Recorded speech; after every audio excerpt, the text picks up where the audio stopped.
Jill Biden is in the spotlight today for all the wrong reasons. Whilst the world is expressing their sympathies for Joe Biden after it was revealed the former president has aggressive metastatic prostate cancer, all eyes are also on the people around him, with questions being asked about how they could have allowed this situation to progress as far as it has without being picked up. Donald Trump Jr. unleashed on Jill Biden, saying, "What I want to know is how did Dr. Jill Biden miss stage 5 metastatic cancer, or is this yet another cover-up?"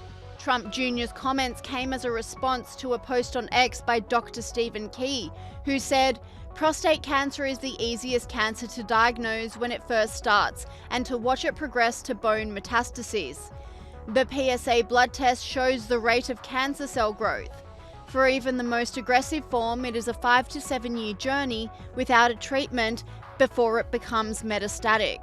Meaning, it would be malpractice for this patient to show up and be first diagnosed with metastatic disease in May 2025. It is highly likely he was carrying a diagnosis of prostate cancer throughout his White House tenure, and the American people were uninformed. And DOJ official Leo Terrell went further, posting on X claiming Jill Biden should face criminal charges for elder abuse. And radio host Clay Travis doubled down, calling Jill Biden an evil witch for what she has allowed to happen to her husband.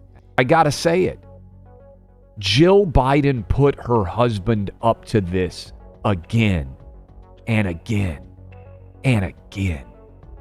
She is an evil witch. And it's not only Jill who's being annihilated. Donald Trump called into question the doctors around Joe Biden as well. Given to everybody, but it's given just about, and it takes a long time to get to that situation. Now, I think, to get to a stage 9, I think that if you take a look, it's the same doctor that said that Joe was cognitively fine. There was nothing wrong with him. Well, he said, if it's the same doctor, he said there was nothing wrong there, and that's being proven to be a sad situation. And the auto pen is becoming a very big deal. The auto pen is becoming a big deal because it seems like that maybe was the president who ever operated the auto pen. But when they say that that was not good, they also, you have to look and you have to say that the test was not so good either. In other words, there are things going on that the public wasn't informed. And I think somebody's going to have to speak to his doctor, if it's the same, or even if it's two separate doctors. Why wasn't the cognitive ability, why wasn't that discussed? And I think the doctor said he's just fine. And former White House physician Ronnie Jackson agreed, blasting Biden's Dr. Kevin O'Connor for malpractice.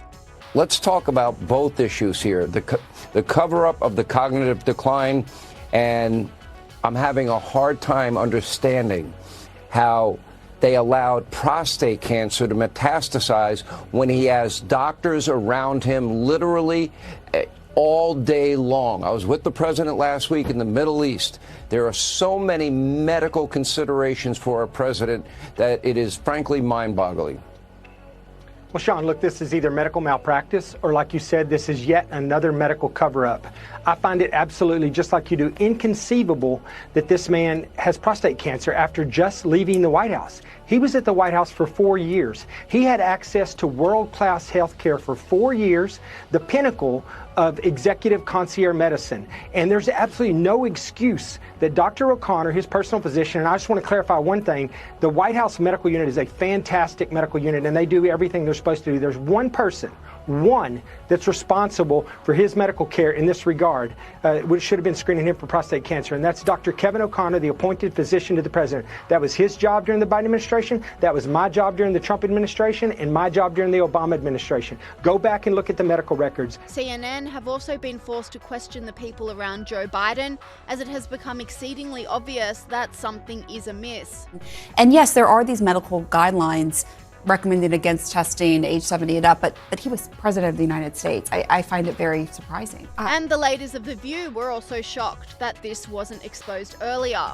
There has always been a mass trust issue because politicians, media, nobody does what they're supposed to do. Now, I say, for me, listen, he's 83, so he's a little stumbly, he's a little rumbly. I can't point to anything that he's done as that he did. No, but as that is running for his next 4 years.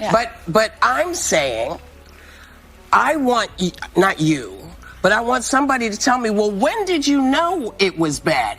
If you knew, why did you wait? Yeah. So can I answer that, Can though? I get in He for a said that second? it was after he moderated the debate. Can I Yes, get in? but that's not, I'm sorry, baby. That's not what I'm talking about. I'm talking about if you're telling me that hundreds of people knew that he was not able to do his job, then where the hell was everybody?